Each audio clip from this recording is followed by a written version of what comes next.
సభల మొదటి రాత్రి ఈ ప్రాంతంలో కూడి చేరి వచ్చిన దేవుని బిడ్డలైన మీ అందరికీ ప్రభు పేరట నిండు మనస్సుతో నా హృదయపూర్వకమైనటువంటి వందనాలు, దేవునికి స్తోత్రాలు. అందరికీ వందనాలు. అందరూ సజీవంగానే ఉన్నారా? వందనాలు వినపడాలి, కనపడాలి. అందరికీ వందనాలు. కాస్త గట్టిగా చెప్పవచ్చు కదా, అందరికీ వందనాలు. ఆ కుర్చీలో ఉన్న వాళ్ళు కూడా అందరికీ వందనాలు. స్థానిక దైవజనులకి, సంఘ కాపరికి కూడా నిండు మనసుతో మా పరిచర్య తరపున వందనాలు తెలియపరుస్తున్నాను. మమ్మల్ని ఈ ప్రాంతానికి పరిచయం చేసి ఇంత దూరమైన కూడా వారి మీద ఉన్న ప్రేమతో ఈ ప్రాంతానికి రావటం జరిగింది. ఈ ప్రాంతానికి మమ్మల్ని పరిచయం చేసినటువంటి యవనస్తులు, దేవుని దాసులు అనిలను కూడా నిండు మనసుతో వందనాలు తెలియపరుస్తున్నాను. థ్యాంక్ యూ అన్న, ఇటువంటి అవకాశం ఇప్పించినందుకు.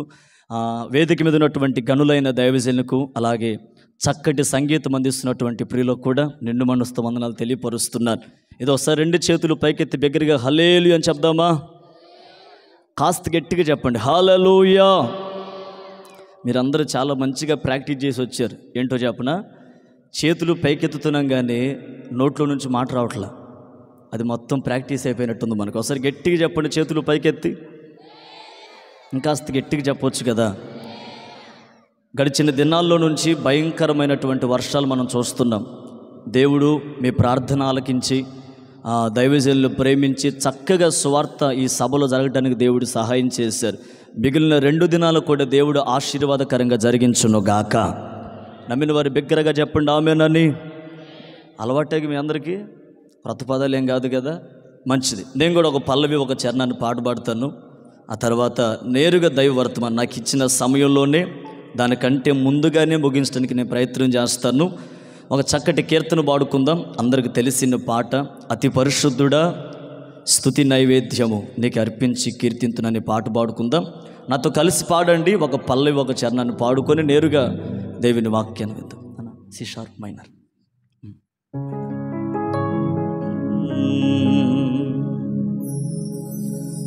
అతి పరిశుద్ధుడా స్తుతి నైవేద్యము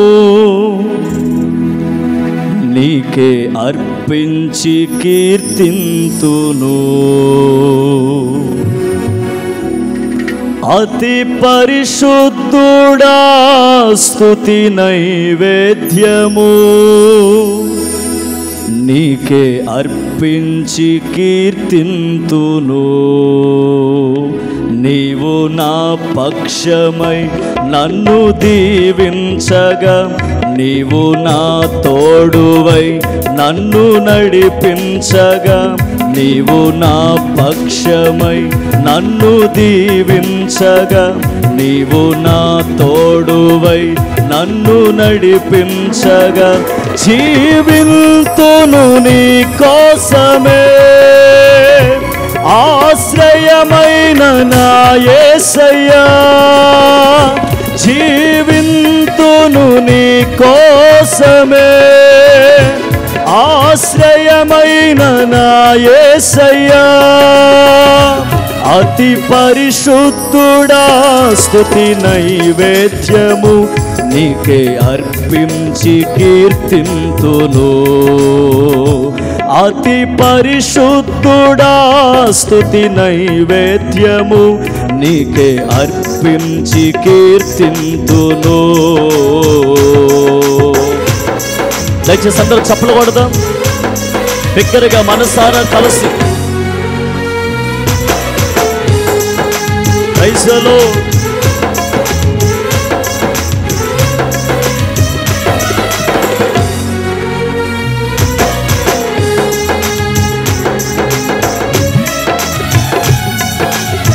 స్తోత్రం.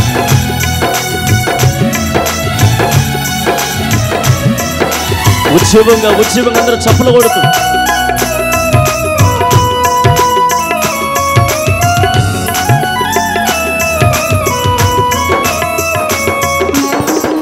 సర్వోన్నతమైన స్థలములయందు నీ మహిమ వివరింపగా, ఉన్నతమైన నీ సంకల్పము ఎన్నడు ఆశ్చర్యమే. అందరూ కలిసి పాడుదాం. సర్వోన్నతమైన స్థలములయందు నీ మహిమ వివరింపగా ఉన్నతమైన నీ సంకల్పము ఎన్నడు ఆశ్చర్యమే ముందెన్నడు చవి చూడని సరికొత్తదైన ప్రేమామృతం ముందెన్నడు చవి చూడని సరికొత్తదైన ప్రేమామృతం నీలోనే దాచవు ఈనాటికై నీ రుణం తీరదు ఏ నాటికి నీలోనే దాచవు ఈనాటికై నీ రుణం తీరదు ఏ నాటికి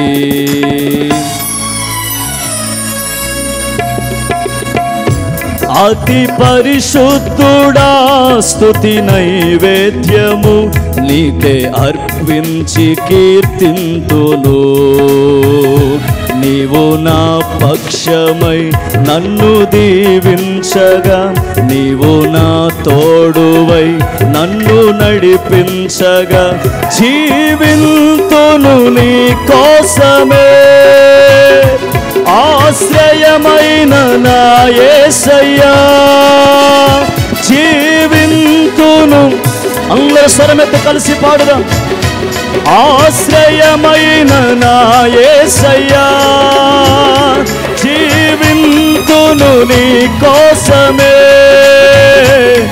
ఆశ్రయమైన నా యేసయ్యా జీవింతును నీ కోసమే ఆశ్రయమైన నా యేసయ్యా జీవింతును నీ కోసమే ఆశ్రయమైన నా యేసయ్యా జీవింతును నీ కోసమే ఆశ్రయమైన నా యేసయ్యా యేసయ్యా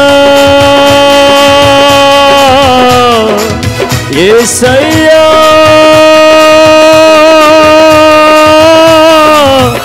యేసయ్యా జీవింతును నీ కోసమే ఆశ్రయమైన నా యేసయ్యా జీవింతును నీ కోసమే ఆశ్రయమైన నా యేసయ్యా ఆమేన్ హల్లెలూయా థ్యాంక్ యూ అన్న మంచిది పరిశుద్ధ గ్రంథమైన బైబిల్లో ఒక శ్రేష్టమైన వర్తమానం ఈ పూట మనం విందాం యెషయా ప్రవచన గ్రంథం 54వ అధ్యాయం 4వ వచనాన్ని ఈ పూట మనం ధ్యానాంశంగా మనం ధ్యానం చేద్దాం ఈ ఒక్క వచనం నేను చదువుతానక్క ఆ తర్వాత వచనాలన్నీ మీరు చదవటానికి ప్రయత్నం చేయండి నాకు కొంచెం వాల్యూమ్ అన్న మానిటర్ యెషయా ప్రవచన గ్రంథం 54వ అధ్యాయం 4వ వచనాన్ని నేను చదువుతున్నాను మీరు కూడా నాతో కలిసి ఆ మాట బిగ్గరగా చదవటానికి ప్రయత్నం చేయండి యెషయా ప్రవచన గ్రంథం 54వ అధ్యాయం 4వ వచనం మీరందరూ నాతో కలిసి బిగ్గరగా చదవాలి భయపడకుము అందరూ భయపడకుము నీవు సిగ్గుపడనక్కరలేదు మరొక్కసారి భయపడకుము నీవు సిగ్గుపడనక్కరలేదు ఇంకొకసారి అందరు బిగ్గరగా చదువుదామా భయపడకుము నీవు సిగ్గుపడనక్కరలేదు గట్టిగా చప్పలు కొడుతూ ప్రభునామని గనపరుద్దాం గట్టిగా హుషారుగా ఆత్మదేవుడు మనందరితో మాట్లాడును గాక చెప్పండి ఆమెనని గట్టిగా ఒక్కపూట నన్ను ఓర్చుకోండి ఏమనుకో మాకండి అడిగిన దానికి హలేలియనో ఆమెనో ఎల్లమనో ఏదో ఒకటి చెప్పండి మీరు చాలా మంచోళ్ళు మీరు ఎవరు కనపట్ల లైటింగ్ కొంచెం ఏదో తక్కువగా ఉన్నట్టుంది మొత్తానికి రేపటి నుంచి బాగా వెలుగులో ఉంది కానీ గట్టిగా హలేలు చెప్పండి చాలా మంచోళ్ళు మీరందరూ మా సైలెంట్గా ఉండండి కుర్చీలో కూర్చున్న వాళ్ళు చెప్పండి హలేలు అని ఏదో వినపట్ల కాస్త గట్టిగా చెప్పండి అందరూ కుర్చీలో ఉన్న వాళ్ళు మాత్రమే రైట్ ఇప్పుడు అందరూ కలిసి చెప్పండి బిగ్గరగా రైట్ ఈ పూట మనం వినబోతున్న ఈ ప్రారంభ సభలో మనం వినబోతున్న వర్తమానం ఏంటంటే నీవు సిగ్గుపడనక్కరలేదు. అందరూ చెప్పండి. అమ్మా నిండా వందనాలు, తొందరగా నిలిపోతా, అడిగిందని సమాధానం చెప్ప. నీవు నాతో చెప్పండి, నీవు సిగ్గుపడనక్కరలేదు. ఈ సభల కొరకు నేను ప్రార్థన చేసినప్పుడు దేవుడు ఎందుకో నా మనసులో ఉంచిన ఒక మాట నేను మీతో చెప్తున్నాను. ఒక వర్తమానంగా దేవుడు చెప్తున్న మాట ఏంటంటే, భయపడకము, నీవు సిగ్గుపడనక్కరలేదు అన్న మాట నీ పూట మీతో చెప్పాలని నేను ఆత్మదేవుని చేత ప్రేరేపింపబడి మీ మధ్యలోనికి వచ్చాను. వాక్యం వింటున్న దైవ జనాంగమా, మనిషిగా మనం బ్రతుకుతున్న ఈ జీవిత యాత్రలో దేవుని కొరకు బ్రతకాలని మనస్సు మార్చుకొని రక్షింపబడి బాప్తిసం పొంది రక్షణ మార్గంలో కొనసాగింపబడుతున్న మన జీవితంలో ఒకే ఒక ఆలోచన, ఒకే ఒక ఆశ మన మది నిండా నింపబడుతుంది. అదేంటో చెప్పనా? ఇప్పుడు మనం పాడాం, నేను జీవించినంత కాలము కూడా చెప్పండి, ఎవరి కొరకు జీవించాలి? దేవుని కొరకు జీవించాలి. నేను బ్రతికినంత కాలము కూడా దేవుని కొరకే బ్రతకాలి. అపోస్తలుడైన పౌలైన దైవజనుడు అంటాడు, క్రీస్తు యేసు ప్రేమ నుండి ఏదైనా నన్ను ఎడబాపగలదా? నిజమే. ఈ రోజున క్రైస్తవ జీవితాన్ని కొనసాగిస్తున్న ప్రతి ఒక్కరి జీవితంలో కలిగే ఒక గొప్ప ఆలోచన, ఆశ ఏంటంటే, నా జీవితం ముగిసేంత వరకు నేను క్రీస్తు కొరకే సాక్షిగా బ్రతుకుదును గాక. చేతులు పైకెత్తి చెప్పండి ఆమేనని. కాస్త హుషారుగా చెప్పండి ఆమేనని. ఈ యొక్క ఆలోచనతో మనం నడిపింపబడతాం. కానీ గమనించండి, ఎప్పుడైతే దేవుని కొరకు నడవాలని తీర్మానించుకుంటామో, ఎప్పుడైతే దేవుని కొరకు బ్రతకాలని తీర్మానించుకుంటామో, ఎప్పుడైతే దేవుని సేవలో నిలవాలని, ఎప్పుడైతే దేవుని కొరకే ఒక నమ్మకమైన సాక్షిగా బ్రతకాలని తీర్మానించుకుంటామో, ఆ రోజు నుంచి కొన్ని కష్టకాలాలు క్రైస్తవుని జీవితానికి ఎదురవుతాయి. క్రైస్తవ జీవితం ఎప్పుడూ పూలబాట కాదండి. క్రైస్తవ జీవితంలో ముళ్ళబాటలు ఎదురవుతాయి. క్రైస్తవ జీవితంలో కష్టకాలాలు ఎదురవుతాయి. క్రైస్తవుని జీవితంలో నిందలు, అవమానాలు, కష్టాలు, అవరోధాలు ఎదురవుతాయి. ఇవన్నీ ఎదురైనప్పుడు వాటిని క్రీస్తు యేసు కృపతో దాటుకుంటూ నువ్వు వెళ్ళగలిగితే పరలోకాన్ని నిశ్చయముగా నీవు స్వతంత్రించుకొందువుగాక. నమ్మిన వారి బిగ్గరగా ఆమేన్ చెప్పండి. కాస్త హుషారుగా చెప్పండి ఆమేన్. నేను అంటాను, ఈ క్రైస్తవ జీవితాన్ని కొనసాగిస్తున్న మన జీవితంలో కొన్ని పరిస్థితుల ప్రభావాలను బట్టి అపవాది అయిన సాతాను యొక్క ఆలోచనలకు మనం లోబడటం వలన, ఏదో కొన్ని లోపాలు, పాపాలు మన జీవితంలో కనబడటం వలన అపవాది ద్వారా మనం మోసపరచబడి, అపవాది ద్వారా వాడి యొక్క కుయుక్తి ద్వారా మనము మరలా లోకంలో కలిసిపోయి ఎక్కడో కొన్ని సందర్భాల్లో తలెత్తుకోలేని పరిస్థితులు మన జీవితంలో ఎదురవుతాయి. ఎక్కడో కొన్ని సందర్భాల్లో అవమానాల వైపు మన జీవితాలు నడిపింపబడి, నిందల వైపు మన జీవితాలు నడిపింపబడి, సమాజంలో తల ఎత్తుకోనివ్వకుండా, సమాజంలో పరువు ప్రతిష్టలు కలిగి బ్రతకనివ్వకుండా ఎక్కడో కొన్ని అపవాది యొక్క మార్గాలు నీలో కనబడటం వల్ల సమాజంలో సిగ్గుతో తలదించుకొని తల పైకెత్తుకోలేకపోతున్నాం. కొంతమంది ఉంటారండి, మారు మనసు పొంది బాప్తిసం పొంది రక్షింపబడినప్పుడు ఏం తీర్మానం చేస్తారో చెప్పనా? ఇక్కడ ఉంటారు అటువంటి భక్తులు కూడా. ఏమని తీర్మానం చేస్తాం చెప్పనా? ఈ రోజు నుంచి నేను సిగరెట్టు మాట్లాడండి. తాగనని ఆడవాళ్ళు చెబుతున్నారు ఏంది? మగవాళ్ళు చెప్పండి, మగవాళ్ళు చెప్పండిలే. ఈ రోజు నుంచి నేను సిగరెట్టు, అయ్యా చెప్పండి అయ్యా, మీకు నిండా వందనాలు. మగవాళ్ళు ఎంతమంది ఉన్నారు, అందరు నోరు తీరి చెప్పండి. పేరుకేనా నేను మగవాడిని అంటాం, ఎక్కడ కూడా చెప్పవచ్చు. చెప్పండి, నేను ఇక్కడ నుంచి సిగరెట్టు, అది అయినా మగవాళ్ళు స్వరం ఎత్తట్లా. మీకు ఆ విషయం చెప్పనా? మగవాళ్ళు ఎందుకు ఈరోజు మందిరానికి కూడా రావట్లేదు? ఒక సీక్రెట్ చెబుతాం, మా దైవజనుడు నేర్పించిన పాఠం. ఎటుకి ఒకసారి హల్లెలూయా చెప్పండి. ఈ రోజున స్త్రీలకు ఎంత ప్రాముఖ్యత ఉందో చెప్పనా? ప్రపంచంలో, మన దేశంలో చెప్పనా వద్దా? చెప్పానా వద్దా? ఇప్పుడైనా జాగ్రత్తగా నండి మగవాళ్ళు అందరూ. అంటే నువ్వెవరు నన్ను అడగమాకని, నేను ఇప్పుడు వర్తమానం నీకున్నాను అనమాట. గట్టిగా హల్లెలూయా చెప్పండి, కాస్త గట్టిగా చెప్పండి హల్లెలూయా. మీరందరూ శ్రద్ధగా ఉన్నారు, కానీ వెనకాల కుర్చీలో వాళ్ళకి మీకు నాకేదో పాత కక్షలు ఉన్నట్టున్నారు. మొత్తానికి నేనెవరో మీకు తెలియదు, మీరెవరో నాకు తెలియదు. మనకి ఏ కక్షలు లేవు. క్రీస్తు యేసునందు మనందరం ఒక్కటై ఉన్నాము. ఇప్పుడన్నా చెప్పండి, చేతుల పైకి ఎత్తి గట్టిగా వెనకాల హల్లెలూయా. కాస్త హుషారుగా చెప్పండి. రైట్.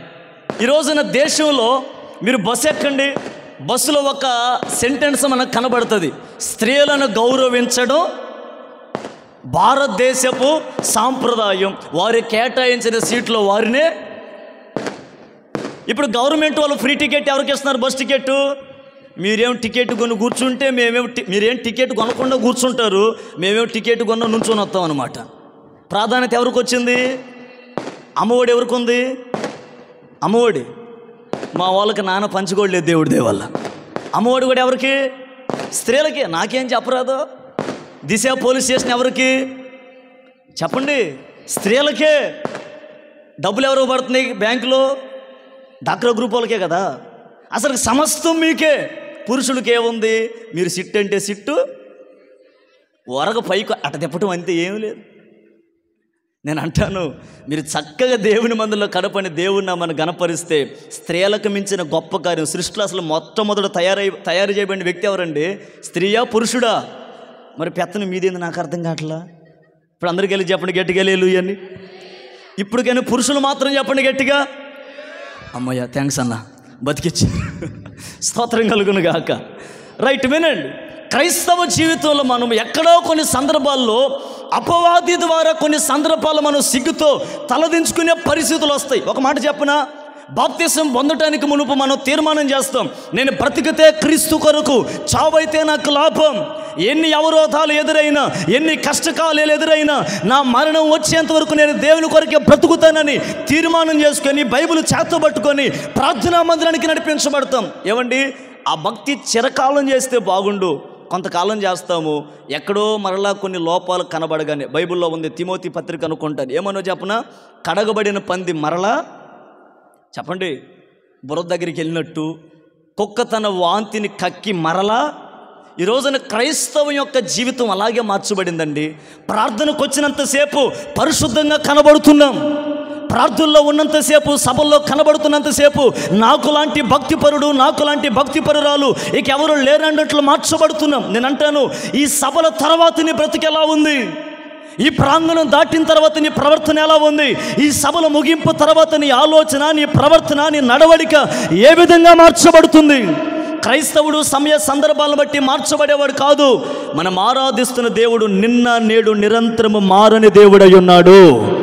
ఆయనే మారని దేవుడైతే నువ్వెందుకు మారుతున్నావు? ఆయనే మార్పు లేని దేవుడైతే నీలో ఎందుకు మార్పులు కలుగుతున్నాయి? ఆ మార్పులు కలగటం వల్లే అపవాది నేను సిగ్గుతో తలదించుకునేటట్టుగా చేస్తున్నాడు. దైవజనాంగమా, ఈ రాత్రి నేను మీతో చెప్పదలిచిన వర్తమానం ఏంటంటే, ఒకవేళ ఎప్పటిదాకా అపవాది చేత అతని యొక్క మార్గాల్లో మీరు నడిపింపబడి కొన్ని లేనిపోని నేరారోపణలు మీ మీద మోపబడి సిగ్గుతో, అవమానంతో, నిందలతో సమాజంలో తల ఎత్తుకోలేనకుండా నీ జీవితం, నీ కుటుంబం మార్చబడిందేమో. ఈ రాత్రి ఆలోచించేయండి. ఈ ప్రాంగణంలో ఒకవేళ నీ కుటుంబ వ్యవస్థ సమాజంలో తల ఎత్తుకోనివ్వకుండా, నీ కుటుంబంలో నీ పిల్లల ద్వారా కలిగిన అవమానమే కావచ్చు, కుటుంబంలో నీ భర్త ద్వారా ఎదురవుతున్న శోధనే కావచ్చు, సమాజంలో తల ఎత్తుకోనివ్వకుండా ఏ సమస్యను సిగ్గుతో తలదించుకునేటట్టుగా చేసింది, ఈ సభల ప్రారంభపు రాత్రే ప్రభు నీతో చెప్తున్న వాగ్దానం, భయపడొద్దు, నీవు సిగ్గుపడనక్కరలేదు. చప్పలు కొడుతూ ప్రభు నామని గణపడదాం గట్టిగా. హల్లెలూయా. ఏ పరిస్థితుల మధ్య ప్రాంగణంలో అడుగు పెట్టావో, ఏ సమస్యల చేత సతమతమైపోయి ఈ ప్రాంగణంలో అడుగు పెట్టావో, నీవు తిరిగి వెళుతుండగానే నిశ్చయముగా నా దేవుడి నీ తల పైకెత్తునుగాక, నీ అవమానాన్ని తొలగించునుగాక, నీ నిందను తొలగించునుగాక. ఒక నూతనమైన వ్యక్తిగా నీ జీవితాన్ని మార్చి ఒక గొప్ప ఆశీర్వాదానికి వారసులుగా దేవుడు నిన్ను మార్చగలడు. నమ్మిన వారు బిగ్గరగా ఆమేన్ చెప్పండి, కాస్త గట్టిగా చెప్పండి. రైట్, మన వర్తమానం గుర్తుందా? భయపడకుము నీవు. అందరూ చెప్పొచ్చు కదా, భయపడకుము నీవు. నేను చెప్పింది చేస్తారా లేదా? చేస్తా ఉన్న వాళ్ళు చెప్పండి, చేస్తారా? ఏం చెయ్యొద్దు, మీ పక్కన వాళ్ళు చేయండి, మీ పక్క వాళ్ళు లేచి వెళ్ళిపోమాకండి. బొంగరాలు జాగ్రత్త, మళ్ళీ నన్ను అడుగుతారు, ఇచ్చారా? నేను చెప్పింది వాళ్ళతో చెప్పండి, వాళ్ళు కలిసి చూడండి. ఎందుకు వాళ్ళు లేచే ఉన్నారా, సజీవంగా ఉన్నారా, లేకపోతే వాళ్ళు పాట పాడాలని చూడండి, పరదేశులు మా ప్రియులారని ఉన్నారు అందరూ. ఏదో ఒకసారి 32 పళ్ళు బయట పెట్టి నవ్వండి. అబ్బో, బ్రష్ చేసావా? పోనీ, స్తోత్రం కలుగును గాక. వాళ్ళతో చెప్పండి, నేను చెప్పింది భయపడొద్దు. మళ్ళీ చెప్పు, భయపడొద్దు. నువ్వు చెబుతుంటే భయం పడుతుంది, సరిగ్గా చెప్పు. నువ్వు చెప్పే మాటే వాళ్ళకు భయపడుతుంది. గట్టిగా చెప్పు, భయపడొద్దు. ఈ రోజు నుంచి నీ తలను దేవుడు పైకెత్తబోతున్నాడు, నీవు సిగ్గుపడనక్కరలేదు. ఇప్పుడు గట్టిగా చప్పట్లు, గట్టిగా. ఆమేన్. అయినా నాకు సౌండ్ అంటలా, ఈ సౌండ్ కాదు, మీ సౌండ్. ఎంతమంది ఉన్నారు, ఈ ప్రాంగణం అంతా ధ్వనించాలి. గట్టిగా లేలు అని చెప్పండి, ఇంకాస్త గట్టిగా చెప్పండి. చిన్నగా మెసేజ్ తీసుకెళ్తున్నా, ఏం చేశాను తప్పట్లో. మరి డాక్టర్ ఇంజక్షన్ వేసేటప్పుడు ఏం చేస్తాడు? బర్రెకి పొడిచినట్టు పొడుస్తాడా? పొడవడుగా. ఏం చేస్తాడు? ఫస్ట్ అదేదో టించరో ఏదో వేస్తాడు, తర్వాత దూదితో అట్లా అంటాడు, ఇంజక్షన్ చిన్నగా నెట్టేస్తాడు, ఆ తర్వాత అయిపోయింది పోమ్మా అంటాడు. అట్టుంది ఇప్పుడు నా పని. స్తోత్రం కలుగును గాక. చెప్పొచ్చు కదా. ఇబ్బందిగా ఉందా? కష్టంగా ఉందా? బాధగా ఉందా? ఎంత చేసినా నేను చేసేది ఏమి లేదు. ఓకే, చెప్పాల్సింది చెప్పి వెళ్ళిపోతాను. యేసు రక్తమే జయం. రైట్, వినండి. భయపడకము, నీవు సిగ్గుపడనక్కరలేదు అని దేవుడు చెప్పాడు. మీరు ఒక మాట చదవండి, వర్తమానంలోకి వెళ్దాం. అదే యెషయా గ్రంథం 29వ అధ్యాయం 22వ వచనాన్ని ఇప్పుడు చదవండి. మీలో ఎవరైనా మైక్లో చదవండి. యెషయా గ్రంథం 29వ అధ్యాయం మైక్లో చదువుతారు. 22వ వచనం. అన్న మైక్ ఇవ్వండి, ఒక్క నిమిషం. 29వ అధ్యాయం 22వ వచనం.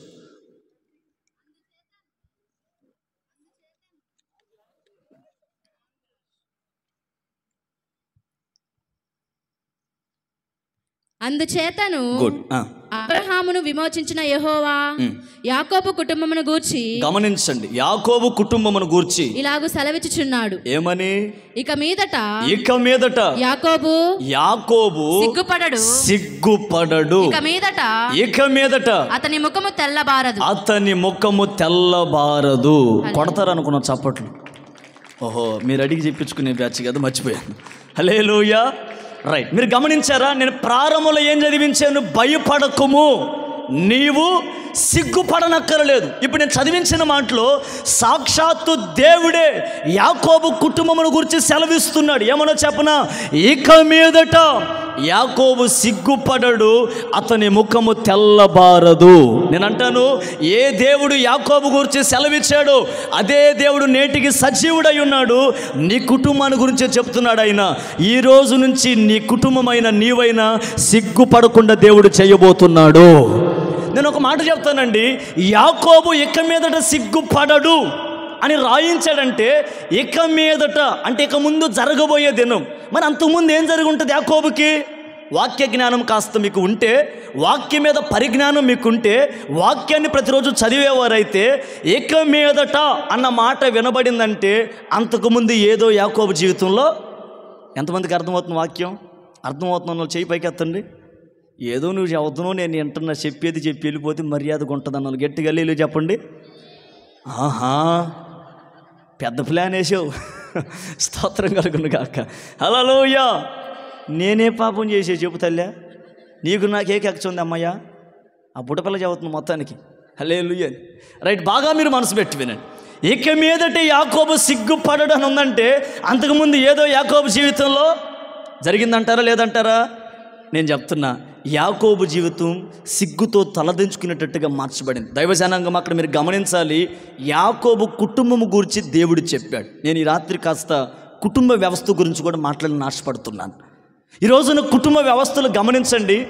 యాకోబు కుటుంబాన్ని మనం ఎగ్జాంపుల్గా తీసుకుంటే, యాకోబు కుటుంబం ఇక మీదట సిగ్గుపడదు అని అక్కడ రాయించాడు దేవుడు.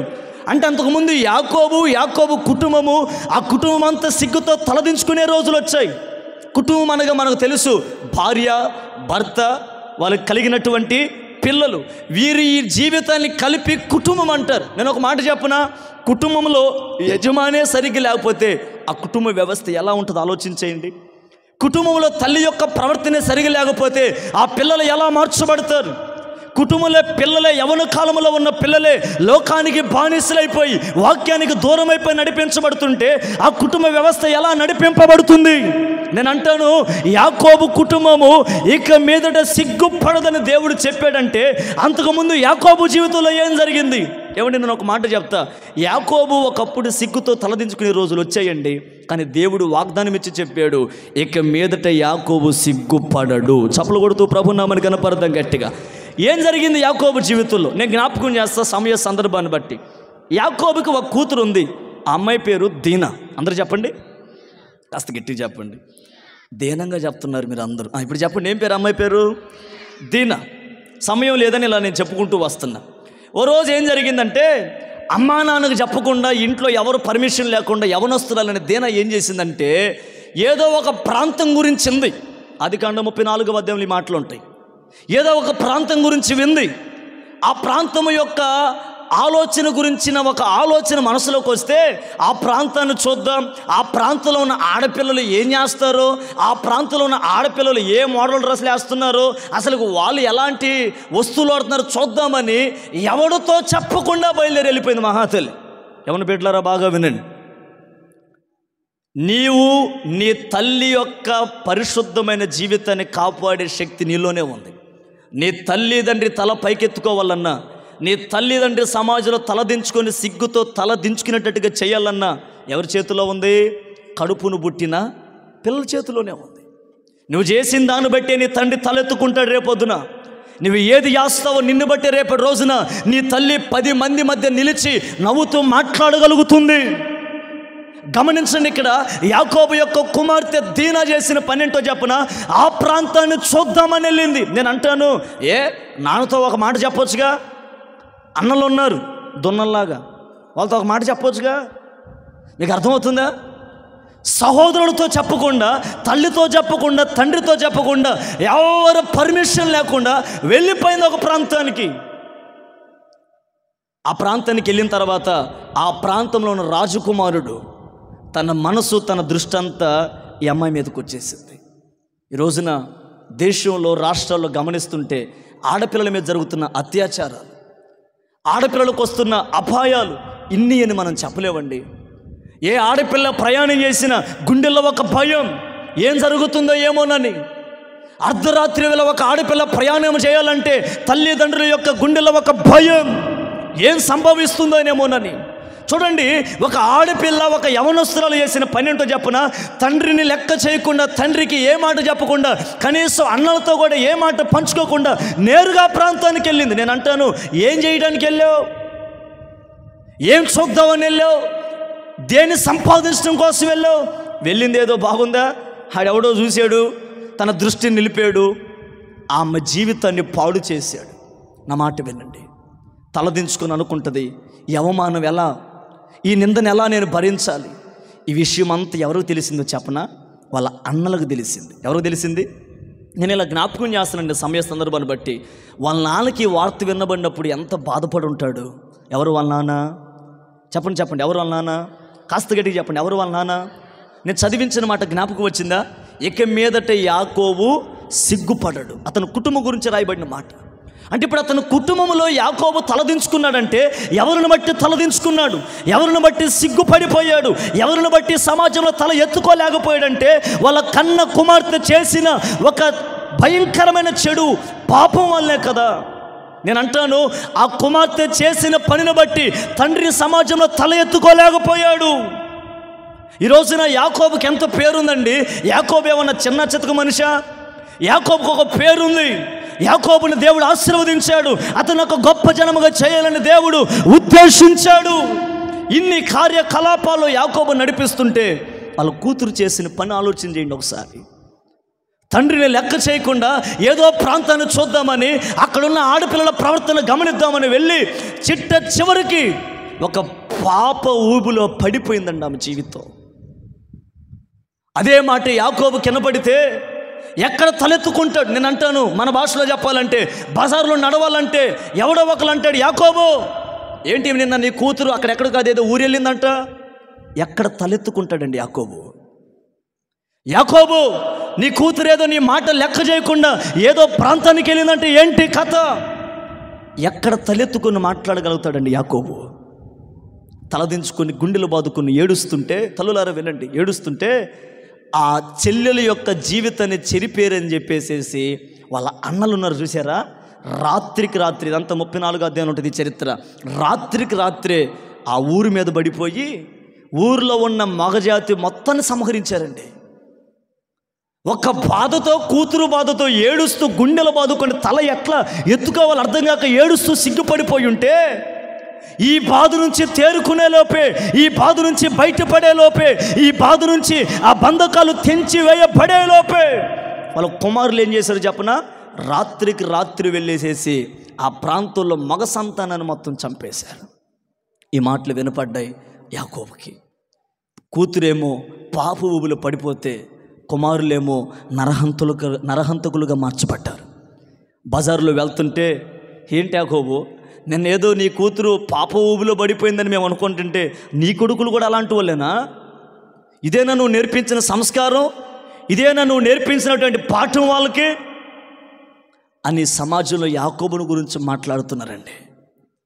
అడుగుతున్నాడు, రే కూతురు చేసిన తప్పు ఏదో మనం కప్పిపుచ్చి పెట్టేవాళ్ళంరా, మీరేంటి పని చేశారు? అసలుకి నరహత్య చేయాలన్న ఆలోచన ఎలా వచ్చింది మీకు? ఒక వ్యక్తి ప్రాణాన్ని తీయాలన్న ఆలోచన ఎలా కలిగింది మీకని తండ్రి గుండెలు బాదుకొని ఏడుస్తున్నాడు. ఇవన్నీ సంభవిస్తుంటే దానికి ముందు జరిగిన సంఘటన చెప్తున్నా.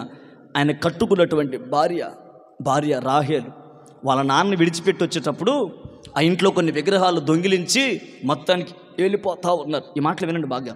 వెళ్ళిపోతూ ఉంటుంటే వాళ్ళ నాన్న లాభాన్ని వచ్చి, ఇంట్లో విగ్రహాలు బొమ్మలు కనపట్లేదు, ఎవరైనా తీశారా అని అడిగాడు. యాకోబు అన్నాడు, ఏంటి మావా ఒళ్ళు ఎలా ఉంది నీకు, తిమ్మిరిగా ఉందా, ఎట్లా కనపడుతున్నా నీకు, దొంగతనం చేసేవాళ్ళకి కనపడుతున్నానా అన్నాడు. ఈ రాహేలు తక్కువది కాదు. ఏం చేసింది చెప్పనా? ఆమె కూర్చున్న ఒక పెట్టె, ఆ పెట్టెలో బొమ్మలు దాచిపెట్టి పెట్టి మీద కూర్చుంది. వాళ్ళ మామ వచ్చి స్టాండప్ అన్నాడు. నేను లెగవలేను, ఇప్పుడు నేను నిండు గర్భిణి అంది. అబ్బా ఏం తప్పించుకుందో చూడండి. తీరా చూస్తే ఆమె కూర్చున్న పెట్టిలోనే, నేను ఇప్పుడు ఒక మాట చెప్పనా, కుటుంబం గురించి మాట చెప్తున్నా. భార్య వలన అవమానం, కొడుకుల వల్ల అవమానం, కుమార్తె వల్ల తండ్రి ఎలా తల పైకెత్తుకుని నడవగలడు? నా మాట లోతుగా వినండి. ఈరోజున కుటుంబ వ్యవస్థలు ఇలాగ జరగట్లేదంటారా? కుటుంబ వ్యవస్థలు ఇలాగ పడిపోవట్లేదంటారా? కుటుంబాల్లో ఇటువంటి నష్టాలు వాటిల్లట్లేదంటారా? కుటుంబంలో ఇటువంటి అవరోధాలు ఎదురవటం లేదంటారా? నేను అంటాను, ఒకవేళ యాకోబు కుటుంబం ఎలా చెల్లా చెదురైపోయిందో, ఒకవేళ ఈ రాత్రి నీ కుటుంబం కూడా అలాగే ఉందేమో. కుటుంబంలో భర్త చేయవలసిన పని భర్త చేయలేక నీ ఒక్కదానివే కష్టపడుతూ నువ్వు సంపాదించిన సంపాదన కనీసం అప్పులోడికే ఖర్చు పెడుతున్నావు, కానీ తినటానికి తిండి లేని పరిస్థితుల్లో ఒక పక్క అవమానాల మధ్య, నిందల మధ్య, కష్టాల మధ్య, అప్పుల మధ్య నడిపించబడుతూ ఈ సభల్లో అడుగు పెట్టావేమో. వయసులోకి వచ్చిన నీ పిల్లల ద్వారా అవమానాన్ని ఎదుర్కొంటూ వచ్చావేమో. కడుపును పుట్టినటువంటి పిల్లలే నీకు ఒక ముళ్ళుగా మార్చబడి, వారి ద్వారా ఏ ఉపయోగం లేకుండా నీ జీవితం అంతా ఒక నిందల పాలుగా మార్చబడి, సిగ్గుతో తల ఎత్తుకోలేని స్థితిలో అడుగు పెడుతూ వచ్చామేమో. ఈ రాత్రి ఒక దైవజనుడిగా రోషపూరితంగా ఈ మాట చెప్పగలుగుతున్నాను. యాకోబు యొక్క తల ఎత్తుకునేటట్టుగా చేసిన దేవుడు ఈ రాత్రి నీ తల నిశ్చయముగా పైకెత్తునుగాక, నీ అవమానాన్ని తొలగించునుగాక. దేవుడు చెప్తున్న వాగ్దానం, భయపడకుము, నీవు సిగ్గుపడనక్కర్లేదు. విశ్వసించి రాత్రి నమ్ము. ఈ రాత్రి ప్రాంగణం దాటేటప్పుడు ఈ వాగ్దానాన్ని స్వతంత్రించుకొని వెళ్ళు. నా దేవుడు నాతో చెప్పిన మాట, భయపడొద్దు, నువ్వు సిగ్గుపడనక్కర్లేదు. ఒకవేళ నీ భర్తను బట్టి నువ్వు అల్లాడిపోతే ఈ ప్రాంగణంలో అడుగు పెట్టేవేమో. నీ భర్త ఒక త్రాగుబోతు కావచ్చు, నీ భర్త ఒక తిరుగుబోతు కావచ్చు, అతని వల్ల నీకు ఏ ప్రయోజనం లేక ఒక్కదానివే నువ్వు కష్టపడుతున్నా, ఏ ఫలితము అనుభవించలేని స్థితిలో నువ్వు అడుగు పెట్టి ఉండవచ్చు. దైవజనుడిగా నేను చెప్పగలుగుతున్నాను, ఏ కష్టకాలంలో ఈ సభల్లో అడుగు పెట్టావో నీ కన్నీటిని తుడిచి, నీ కన్నీటిని నాట్యముగా మార్చి ఆనందంతో తిరిగి గృహం వెళ్ళేటట్టుగా దేవుడు చేయగలడు. చప్పలు కొడుతూ ప్రభునామాన్ని కనపరచండి. గట్టిగా హుషారుగా హల్లెలూయా. వర్తమానం గుర్తుందా? భయపడకుము నీవు. గట్టిగా చెప్పండి, భయపడకుము నీవు. ఇంకాస్త గట్టిగా, భయపడకుము నీవు. 2 మాటలు చెప్తా సమయ సందర్భాన్ని బట్టి. అసలుకి ఏ విధంగా ఉంటే మనల్ని దేవుడు సిగ్గుపరచకుండా కాపాడుతాడు? మనం ఏం చేస్తే దేవుడు మనల్ని సిగ్గుపరచకుండా ఒక ఉన్నతమైన స్థితిలో దేవుడు మనల్ని ఉంచుతాడో 2 మాటలు నేను జ్ఞాపకం చేస్తా. చూడండి, మొదటి మాట 22వ కీర్తన. త్వరగా చదవాలి, మైక్లో చదువుతారు, విందాం. 22వ కీర్తన 4-5 వచనాలు, పేజీ నెంబర్ 462. మా పితరులు నీ యందు నమ్మిక ఉంచిరి, వారు నీ యందు నమ్మిక ఉంచగా, గమనించండి, నీవు వారిని రక్షించితివి. వారు నీకు మొరపెట్టి, గమనించండి ఆ మాట, వారు నీకు మొరపెట్టి విడుదల నొందిరి. ఓకే, నీ యందు నమ్మిక ఉంచి, గమనించండి, నీ యందు నమ్మిక ఉంచి సిగ్గుపడకపోయిరి. కొడతారనుకున్న చప్పట్లో కొట్టే, నీకెందుకు తర్వాత నీకు ఎదురు లేదు, నాకు తిరుగులేదు, కొట్టు గట్టిగా. ఆపారు అప్పుడే. నాకు అర్థమైంది. వెనకాల వాళ్ళకి నాకేదో కక్షలు నీ మొత్తానికి. రైట్. వెనకాల వాళ్ళకి నా మాట స్పష్టంగా వినపడుతుందా? వినపడుతున్న వాళ్ళు చెయ్యొద్దండి. ఎంతమంది ఉన్నారు వెనకాల? ఓరే నాయన, కనపడలే ఇంతవాటికి. సౌండ్ వినపడిపోతున్న సరికి నాకేం అర్థం కావట్లేదు. రైట్. భయపడకుము నీవు, అందరూ చెప్పండి, భయపడకుము నీవు. ఎవరిని దేవుడు సిగ్గుపరచుడు? ఒక ఉదాహరణ చెప్పాను, యాకోబు కుటుంబం గురించి. దాన్ని ప్రక్కన పెట్టి ఇప్పుడు ఆలోచించేయండి. ఎవరిని దేవుడు సిగ్గుపడకుండా చేస్తాడంటే అక్కడ రాయబడి ఉంది, ఆయన యందు నమ్మకం ఉంచిన వారిని. స్పష్టంగా రాయబడి ఉంది, మా పితరులు నీ యందు నమ్మిక ఉంచారు, వారిని రక్షించావు, వారు నీకు మొరపెట్టారు, విడుదల పొందారు. నీ యందు నమ్మిక ఉంచి వాళ్ళు సిగ్గుపడక పోయిరి. అంటే వాళ్ళు ఎప్పుడైతే దేవుని మీద నమ్మకం ఉంచారో దేవుడు వాళ్ళని సిగ్గుకు అప్పచెప్పలేదు. ఏమండి, హృదయపు లోతుల్లో నుంచి ఆలోచన చేసి ఈ మాటకి సమాధానం చెప్పండి. అయ్యా, నా ప్రతి పరిస్థితుల్లో నేను మనుషులు నమ్మను, దేవుని మాత్రమే నమ్ముతాను అన్నవాళ్ళు చేయి పైకి ఎత్తండి. ఆలోచించి చెప్పండి. నేను ఏ సమస్య ఎదురైనా, ఏ కష్టం ఎదురైనా, ఏ అవరోధం ఎదురైనా, ఏ కష్టకాలాల్లో నేను నడిపించబడుతున్నా, మనుషులు నేను నమ్మనయ్యా, దేవుని మాత్రమే నేను నమ్ముతాను అన్నోళ్ళు చెయ్యొద్దండి. మనుషుల నమ్ముకొని మభ్యపడ్డాను అన్న. పర్లేదు. తర్వాత తెలుసా పాట? తెలుసా? నిన్ను నమ్మినచో. క్వైర్ టీమా? రైట్. నన్ను నెమ్మదితో, అవును కదా, నిన్ను నమ్మినచో. ఒక్కసారి మీరు అందరూ స్వరమెత్త మాట పలకడం చాలు. నిన్ను నమ్మినచో. స్కేల్ అన్న ఎక్కడెత్తున్నావు, నువ్వు ఎక్కడెత్తుతున్నా? అన్నేమో ఒక చోట ఎత్తున్నా, సిగ్గుపడ ఆడెత్తుంటివే. సరిగ్గా పాడు. నిన్ను నమ్మినచో సిగ్గుపడనీయవు, నన్ను నెమ్మదితో నీవే ఉంచెదవు. పాడతారా? నిన్ను నమ్మినచో బిగ్గరగా, ఓ నన్ను నెమ్మదితో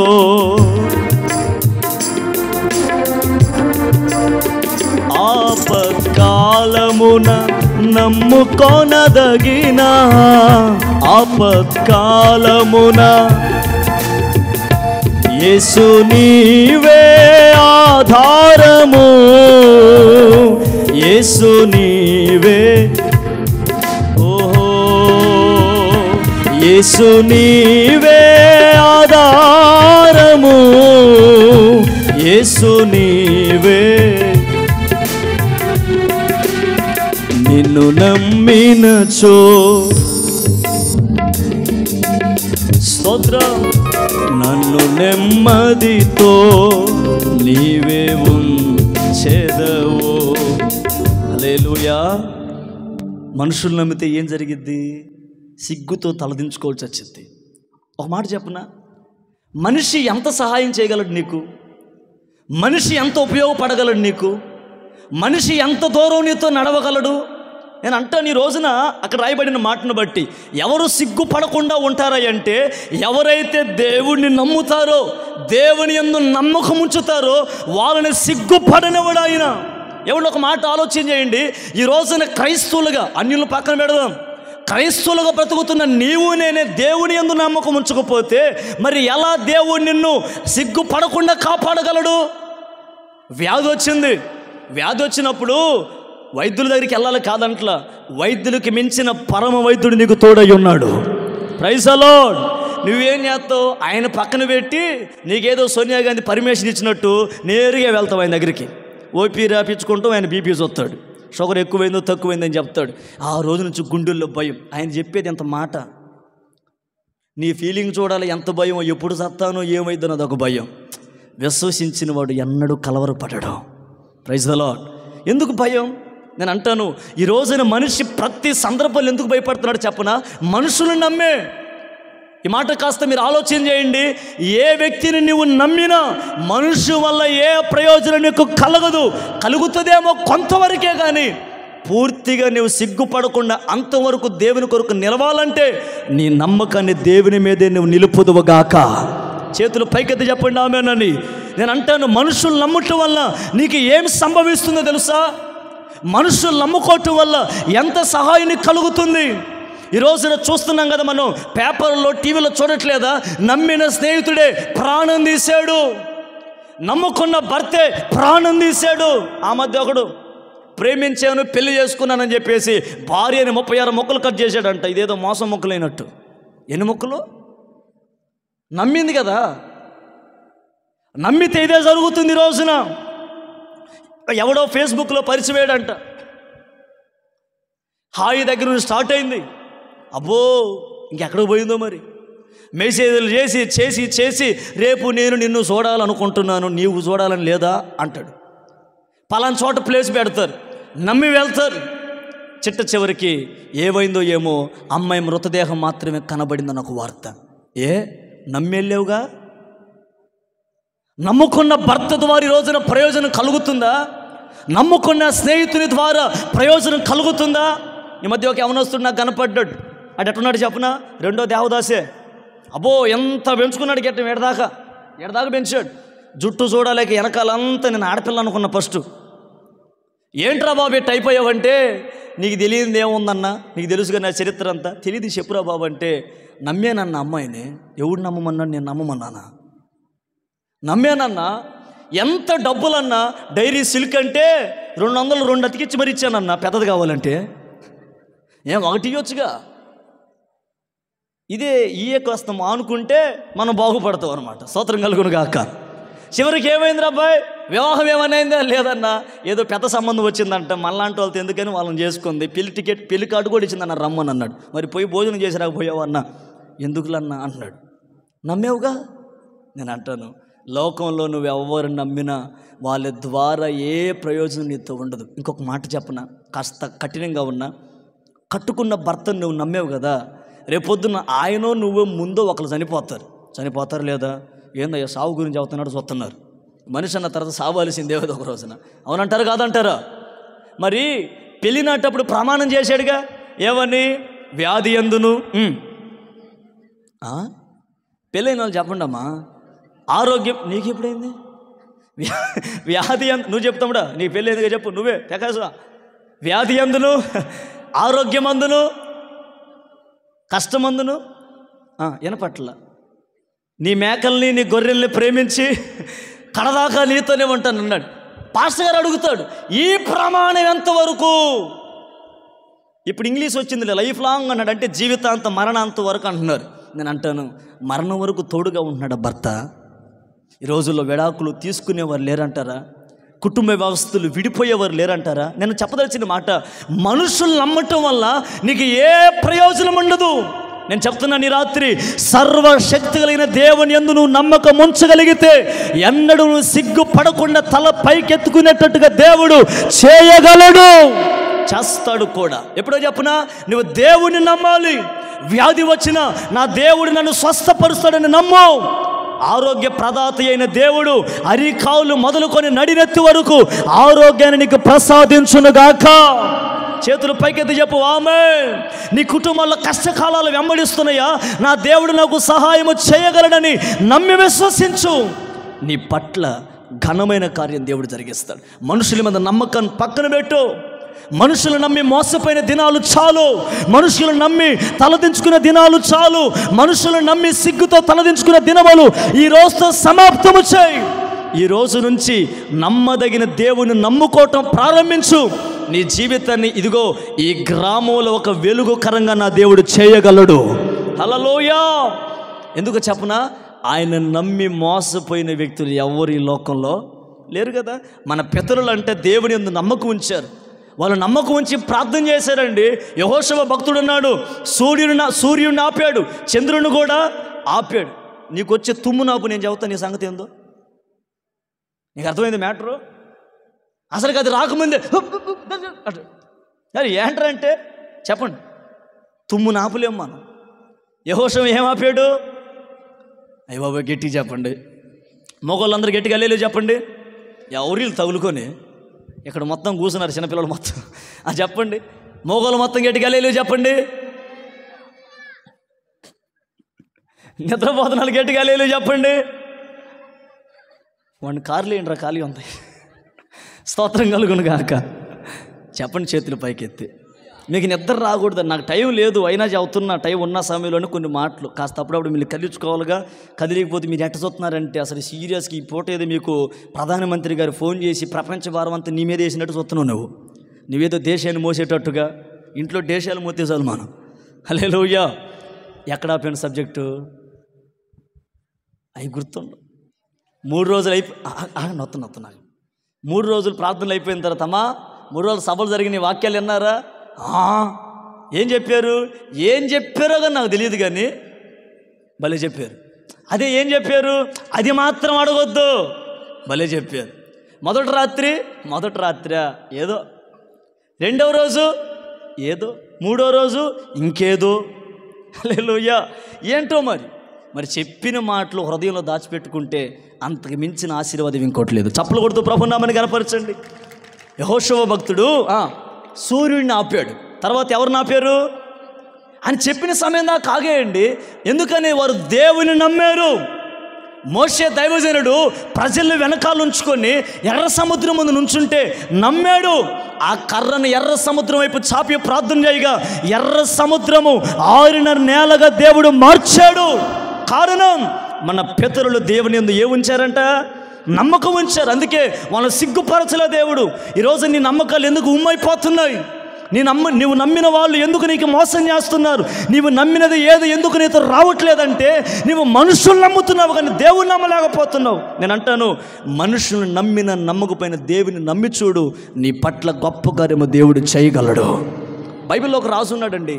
ఆయన పేరు యెహోషాపాతు. చెప్పండి, అందరూ చెప్పండి, కాస్త గట్టిగా చెప్పండి. చదవండి దినవృత్తాంతాలు 2వ గ్రంథం. త్వరగా దినవృత్తాంతాలు 2వ గ్రంథం 20వ అధ్యాయం 3-4 వచనం చదువుతారు, విందాం. మంచి చరిత్ర. అందుకు యెహోషాపాతు భయపడి యెహోవా యొద్ద విచారించుటకు మనసు నిలుపుకొని యూదయ అంతటా ఉపవాస దినము ఆచరింపవలనని చాటింపగా. ఇప్పుడు 20వ వచనం చదవండి అక్క. 20వ వచనం. అంతట వారు ఉదయమునే లేచి తెకోవా అరణ్యమునకు పోయిరి. వారు పోవుచుండగా యెహోషాపాతు నిలవబడి, యూదావారులారా, యెరూషలేము కాపరస్తులారా, నా మాట వినుడి. ఆ మాట గమనించండి. నా మాట వినుడి. మీ దేవుడైన యెహోవాను నమ్ముకొనుడి. అప్పుడు మీరు స్థిరపరచబడుదురు. చప్పలు కొడుతూ ప్రభు నామని కనపడదాం గట్టిగా. Praise the Lord. హల్లెలూయా.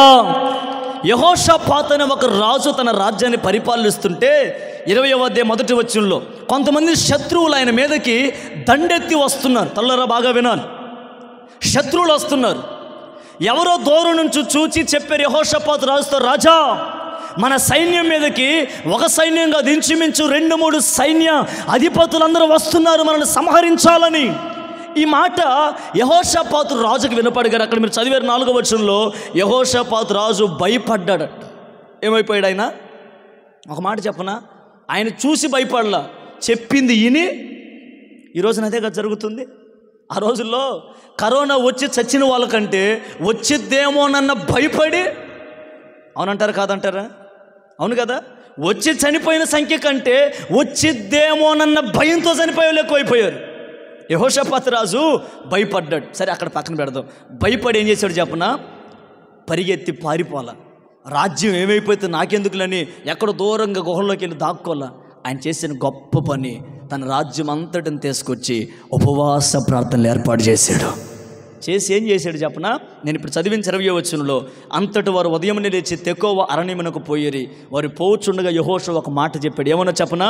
యూదావారులారా, యెరూషలేము కాపురస్తులారా, నా మాట వినండి, మీరు దేవుడిని యెహోవాను నమ్ముకొనుడే. అంటే ఇప్పుడు ఒక పక్క యుద్ధం జరగటానికి రెడీగా ఉంది, శత్రువులు దండెత్తి వస్తున్నారు. యెహోషాపాతు ఏం చేస్తున్నాడు చెప్పనా? సైన్యమా కత్తులు పట్టుకోండి, సైన్యమా ఖడ్గాలు పట్టుకోండి, సైన్యమా డాలును చేత పట్టుకోమని చెప్పలా. యెహోషాపాతు ఏం చెప్పాడు చెప్పనా? కత్తులను నమ్ముట కంటే, ఖడ్గాలను నమ్ముట కంటే మీరందరూ దేవుడిని యెహోవాను నమ్ముకొనుడి. మీరు ఇంటికి వెళ్ళి చదువుకోండి. ఆ అధ్యాయం అంతా ఎప్పుడైతే వాళ్ళు దేవుడిని నమ్ముకున్నారో యుద్ధంలో దేవుడు అఖండమైన విజయాన్ని దేవుడు వాళ్ళు సొంతం చేశారు. నేను అంటాను, యుద్ధం ఎవరిది? యుద్ధం ఎవరిది? యుద్ధము చేసేది నీవు కాదు. నువ్వు నిలబడు విశ్వాసంతో. నీవు చేయవలసిన ప్రతి యుద్ధములు కూడా దేవుడే నీ పట్ల చేయగలడు. హల్లెలూయా. నేను అంటాను, ఇప్పుడు యెహోషాపాతు సిగ్గుతో తలదించుకున్నాడా? చెప్పండి, సిగ్గుతో తలదించుకున్నాడా? ఆయన మీదకి ఇంచుమించు 2-3 సైన్యాలు వచ్చాయి. నేను అంటాను, నీ మీదకి ఎన్ని సమస్యలు వచ్చినా, నీ మీదకి ఎన్ని అవమానాలు వచ్చినా, నీ మీదకి ఎన్ని నిందలు ఎదురైనా నువ్వు భయపడొద్దు. ఓరక నిలిచిండి చూడు. దేవుని నమ్ముకొని నువ్వు దేవుని నమ్ముతుండగానే నువ్వు సిగ్గుపడకుండా దేవుడు నిన్ను కాపాడగలడు. చప్పలు కొడుతూ ప్రభు నామని గణపడదాం గట్టిగా, ఉజ్జీవంగా. హల్లెలూయా. రైట్. మొదటి మాట, ఎవరు సిగ్గుపడరయ్య అంటే ఆయన యందు నమ్మకము ఉంచిన వారు ఎన్నడూ సిగ్గుపడరు. ఇలా చెప్దాం. నేను అడిగితే మీరు చెప్పండి, ఎవరు సిగ్గుపడరంటే ఆయన నమ్ముకున్న వాళ్ళు. చెప్పండి. అక్కడ నమ్మిన వాళ్ళని ఉంది. నమ్మిన వాళ్ళన్నా నమ్ముకున్న వాళ్ళు కొంచెం వ్యత్యాసం. ఒక మాట చెప్తా, ఇంకా నేను బాప్తీసం పొందలేదు అన్న వాళ్ళు చేయి పైకెత్తండి, భయపడకుండా. అబౌవ్ 15 సంవత్సరాలు దాటిన వాళ్ళు కూడా, నేను ఇంకా బాప్తీసం పొందలేదు, నా చేతులు జోడించి మిమ్మల్ని బ్రతిమలాడుకుంటూ చెప్తున్నాను, దేవుని నమ్మి చూడండి. ఒక తీర్మానంలోకి వచ్చి సభల ముగింపులోపైన ఒక తీర్మానం కలిగి నీ మనసును మార్చుకొని రక్షణ మార్గంలోకి వచ్చి చూడు. నువ్వు దేవుడు నమ్ముకుంటున్నప్పుడే నీ పట్ల గొప్ప కార్యం దేవుడు చేయగలడు. స్తోత్రం కలుగును గాక. శబ్దం గట్టిగా హల్లెలూయా. రైట్. మొదటి మాట, ఎవరు సిగ్గుపడరాయి అంటే దేవుణ్ణి నమ్మిన వాళ్ళు. నువ్వు దేవుని నమ్ము, ఆయన మీద ఆధారపడు, నీ ప్రతి కార్యాన్ని దేవుడు నిశ్చయముగా సఫలపరచును గాక. ఆఖరి మాట చెప్పి నేను దైవజనునికి సమయం చెప్తా. 34వ కీర్తన 5వ అధ్యాయం. త్వరగా 34వ కీర్తన. అక్క మైకులో చదవండి. 34వ కీర్తన. ఆయన తట్టు చూడగా వారికి వెలుగు కలిగెను. ఏం కలిగింది? వెలుగు. వారి ముఖములెన్నడును లజ్జింపకపోవును. వ్యాఖ్యానములో ఇంగ్లీష్ బైబిల్లో ఈ మాట ఉంటుంది, వారు లజ్జింపకపోయినన్న దగ్గర వారు ఎన్నడూ సిగ్గుపడలేదు. మీరు అక్కడ నేను చెప్పదలిచిన మాట, నెంబర్ 1, ఆయన మీద నమ్మకం ఉంచితే సిగ్గుపడము. రెండవది, ఆయన తట్టు చూస్తే ఎన్నడూ మనం సిగ్గుపడము. 2 మాటలు అర్థమైనాయా మీకు? అంత చెప్పండి. నెంబర్ 1 ఏ మాట? ఆయన్ని నమ్ముకోవాలి. రెండవది, ఆయన తట్టు చూడాలి. ఎవరు తట్టు చూడాలి? నేను ఒక మాట చెప్తా. ఇప్పుడు మీరు అందరు ఎవరు తట్టు చూస్తున్నారు? గట్టిగా చెప్పండి. ఎవరు తట్టు చూస్తున్నారు? నాకు 2 కళ్ళే. ఎంతమందిని గమనించాలి? మీరు ఎంతమంది ఉన్నారు? మరి ఎవరేడు చూస్తున్నారు కూడా అర్థం కావట్లేదు. కళ్ళద్దంలో 2 కృపలు అనమాట. వాళ్ళు ఉంటున్నారు తెలియట్లా, నిద్రపోతున్నారు తెలియట్లా. హల్లెలూయా. కాస్త గట్టిగా చెప్పొచ్చు కదా. ఏంటో మొత్తానికి ఫస్ట్ రోజు నీరసపాతం వచ్చినట్టుంది మీకు. ఇంకా మీకు 2 రోజులు ఉంది కోటాలు. పగలు కూడా ఉన్న యేసు రక్తమే జయం. పగలు వచ్చేవాళ్ళు చేయి పైకి ఎత్తండి. 300 బాతుల కూలి. ఎందుకు వస్తావు నువ్వు?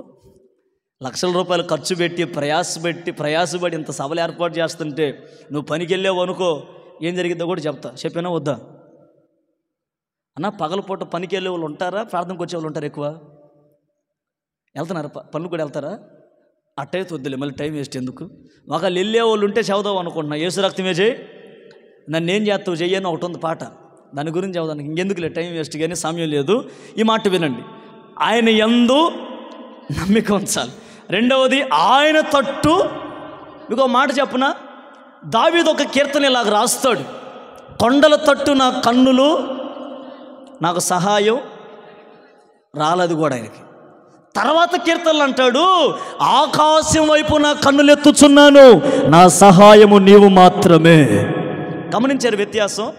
కొండల తట్టు ఎత్తినప్పుడు కన్నులు ఆయనకి ఏ సహాయము కలగల. ఎప్పుడైతే తన కన్నుల్ని ఆకాశం వైపు చూపాడో, ఆకాశము తట్టు ఆయన కన్నులెత్తాడో, అప్పుడు అతను సహాయం కలిగింది. ఏమండి, కొండ తట్టు చూస్తే సహాయం కలగలేదు, మరి ఆకాశం వైపు చూస్తే ఆకాశం ఎవరున్నారు? చెప్పండి, ఎవరున్నారు ఆకాశమందు?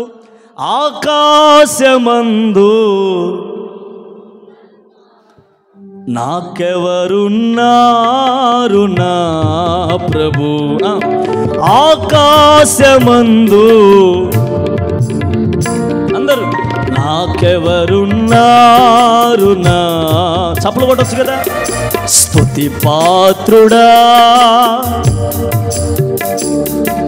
స్తుతులందుకో, హల్లెలూయా. చెప్పరే, మాట్లాడరే, వెళ్ళిపోతా, అయిపోయింది టైం. అసలు గణపండుగా మాది వెంపరాల, మీది ఎంకనపాలెం, తేడా ఏమో లేదు. మాది వెంపరాల, మీదేమో మాది సేమ్ మీలాగా పల్లెటూరు. మా వాళ్ళు కూడా మీకు ఇలాంటి వాళ్ళే.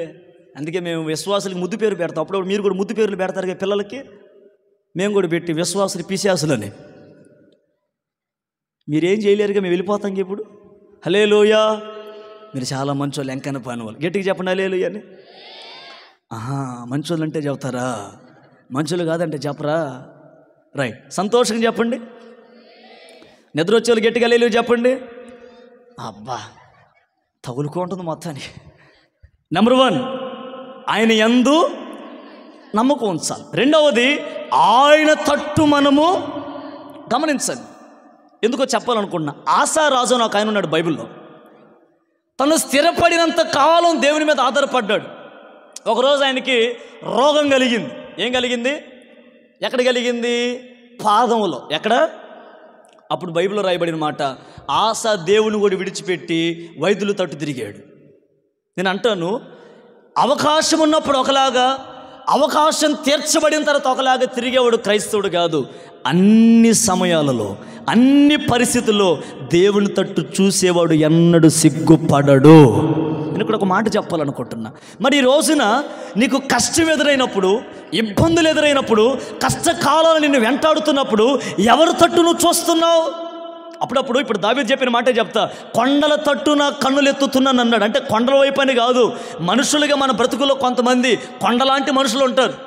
ఒక 1000 రూపాయలు అవసరం, ఎవరో ఒకరు గుర్తుకొస్తారు, పలానాలకు చేస్తే నాకు 1000 రూపాయలు ఖచ్చితంగా కొడతారు అని.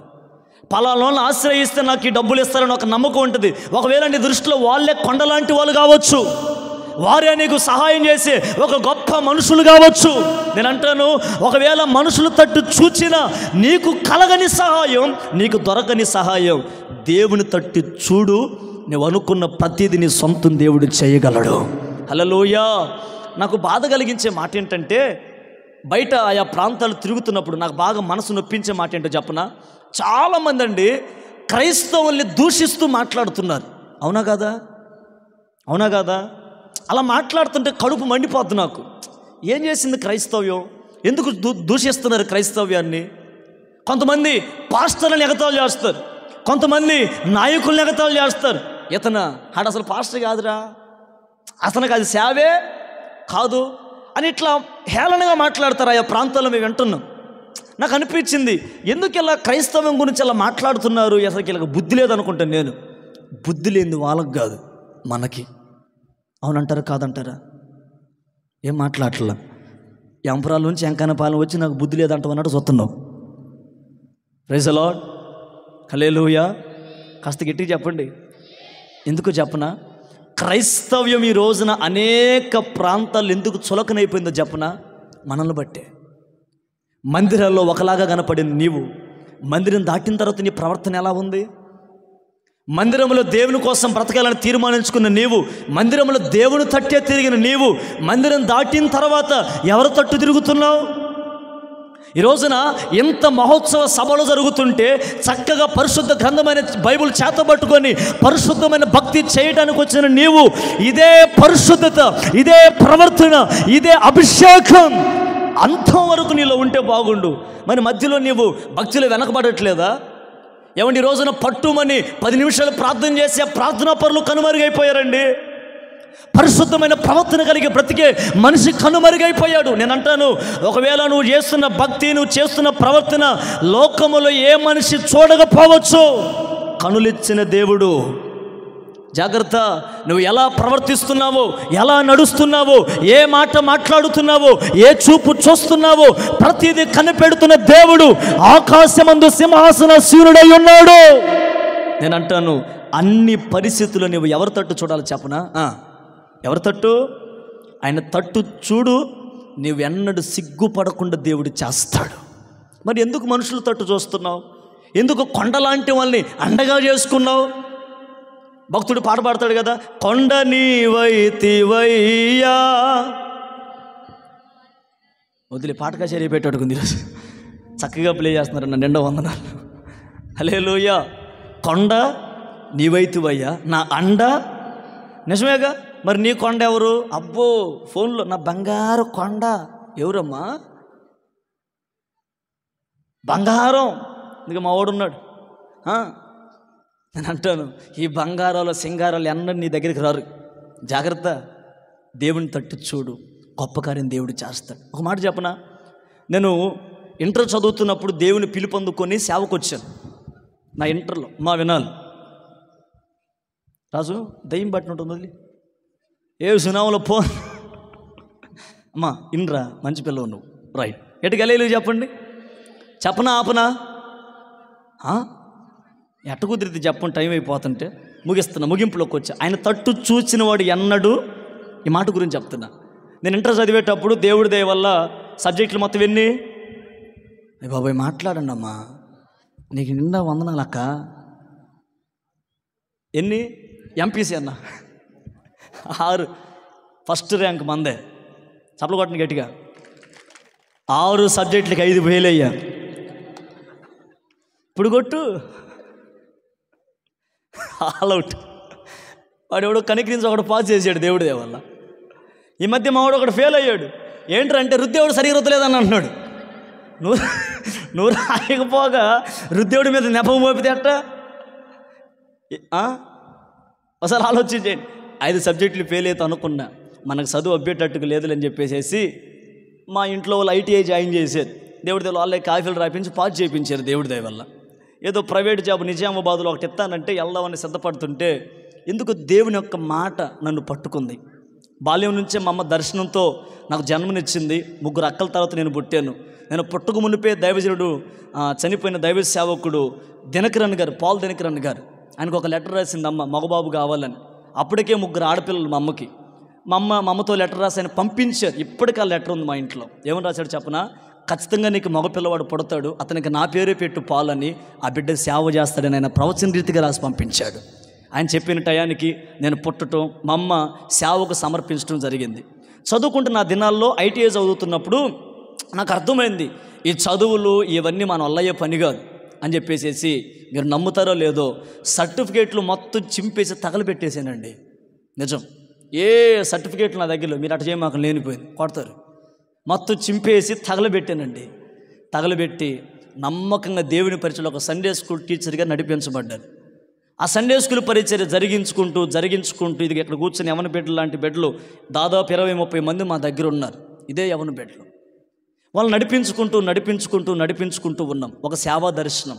నన్ను దేవుడు ఎలాగ నడిపిస్తున్నాడు చెప్పనా? అడుగుపెట్టిన ప్రతి ప్రాంతాల్లో ఆశీర్వాదకరంగా, ఆ ప్రజలకు దీవెనకరంగా నేను నిన్ను మారుస్తానని యెహోషువ గ్రంథంలో యెహోషువతో చేసిన ఒక వాగ్దానం, నేను నిన్ను గొప్ప చేయ మొదలు పెట్టిదన్న వాగ్దానం ప్రభువు నాకు ఇచ్చి నన్ను ధైర్యపరిచాడు. ఆ వాగ్దానాన్ని చేతబట్టుకు నడిపించబడుతున్నప్పుడు ఈ సేవా జీవితంలో వయసు చిన్నదే కానీ ఎన్నో పోరాటాలు నేను ఎదుర్కొన్నాను, ఎన్నో అవరోధాలను ఎదుర్కొన్నాను, ఎన్నో ఆటంకాలు నా సేవా జీవితంలో కనబడ్డాయి. నాకు తెలిసింది ఒకటేనండి, నేను నేర్చుకుంది ఒకటే, దేవుని పాదాల చెంత నేను మనుషుల తట్టు కాదు, నమ్మకమైన దేవుని తట్టు మాత్రమే నేను చూడాలి. హల్లెలూయా. ఎన్ని అవరోధాలు ఎదురైనా, ఎన్ని ఆటంకాలు ఎదురైనా ఆయన తట్టు మాత్రమే నేను చూడాలి. ఇదే నేర్చుకొని ఆయన దర్శనం ప్రకారం నేను నడిపించబడుతూ వచ్చాను. నా యవనకాల జీవితంలో నడిపించబడుతూ వస్తున్నప్పుడు ఈ అవరోధాలు, ఆటంకాలు, నిందలు, అవమానాలు, ఈ కష్టకాలాలు నన్ను వెంటాడుతూ ఉన్నాయి. నాకు వచ్చిన ఇంకొక ఆలోచన ఏంటో చెప్పనా?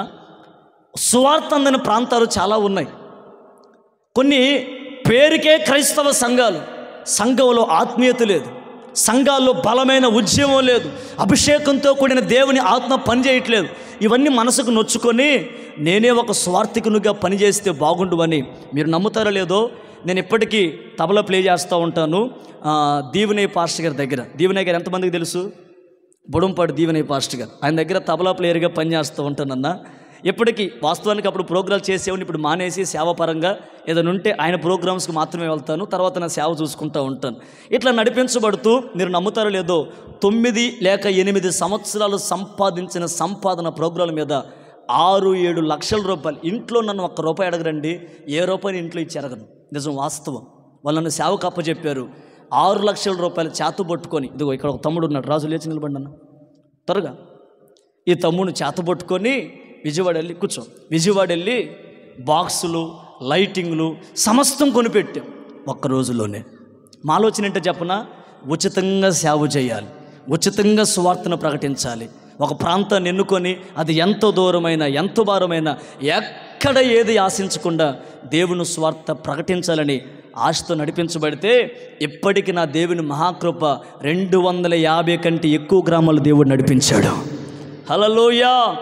ఎక్కడ ఏది మేము ఆశించలే, ఉచితంగా వెళ్ళటం, ఉచితంగా చేసి రావటం, అక్కడ సేవను బలపరిచి రావటం, ఇలా మేము నడిపించబడుతూ ఉన్నామండి. ఎందుకు నేను ఈ సాక్ష్యాన్ని మీతో పంచుకుంటున్నాను. ఇదే సేవ జీవితం కొనసాగుతూ వస్తుంటే ఈరోజు నీ పరిచయం దేవుడు ఎలా మార్చాడు చెప్పనా, అనేక రాష్ట్రాలలో, అనేక జిల్లాల్లో, అనేక గ్రామాల్లో వ్యాపించేటట్టుగా అనేకులకు దేవుడు ఆశీర్వాదకరంగా మా జీవితాన్ని మార్చాడు. నాకు ఎప్పటికీ ఒక బాధ ఏంటో చెప్పనా, మా దగ్గరికి ఒక 150 మంది విశ్వాసులు వస్తారు. మాది ఒక చిన్న పూరి పాక తాటాకుల షెడ్ 20-40 సైజు, ఇంత దీనికంటే కొంచెం పెద్దది. ఇప్పటికీ నేను ఆలోచన చేస్తాను, ప్రభువా ఈ సేవ చేయటం నా వల్ల కాదు. ఎందుకంటే యవ్వన కాలంలో ఎన్ని అవరోధాలు వస్తాయో మీకు బాగా తెలుసు, ఎన్ని కష్టకాలాలు వస్తాయో మీకు తెలుసు, ఎన్ని నిందలు వస్తాయో మీకు తెలుసు. ఇవన్నీ ఎదుర్కొంటూ సేవ చేయటం చాలా కష్టం ప్రభు అన్నప్పుడల్లా నేను ఏ నింద వచ్చినా, ఏ అవమానం వచ్చినా, ఏ కష్టం వచ్చినా నాకు మొదట గుర్తొచ్చే వ్యక్తి ఎవరో చెప్పనా, నేను నమ్ముకున్న నా ప్రభువుని యేసయ్య. నేను ధైర్యంగా సాక్ష్యపూరితంగా మాట చెప్పగలను.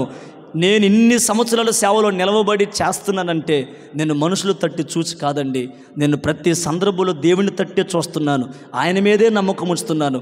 ఈనాటికి దేవుడు నన్ను సిగ్గుపడనివ్వలేదు, పడనివ్వడు కూడా. హల్లెలూయా. కారణం చెప్పనా, నేను నమ్మిన నా దేవుని నేను ఎరుగుదును, ఆయన గొప్ప దేవుడై ఉన్నాడు. నేను అంటాను, ఇంత చిన్నపిల్లవాడిని, ఇంత చిన్న వయసు కలిగిన నన్నే దేవుడు నిలబెట్టి వాడుకుంటే, నువ్వు దేవుని కొరకు నిలవగలిగితే, నువ్వు దేవుని కొరకు బ్రతకాలన్న తీర్మానం నీలో ఉంటే దేవుడు నిన్ను వాడుకోడా. నీకు యవనస్తులను చూస్తుంటే కడుపు నిండిపోతుంది. ఎంతమంది యవనస్తులు సంఘంలో నిలిచి దేవుని పని చేయగలిగితే, ఇదిగో ఈ వెంకన్నపాలెం ప్రాంతం అంతా క్రీస్తు యేసు సొంతం చేయొచ్చు. చెప్పండి, స్తోత్రం చెప్పండి గట్టిగా. హల్లెలూయా.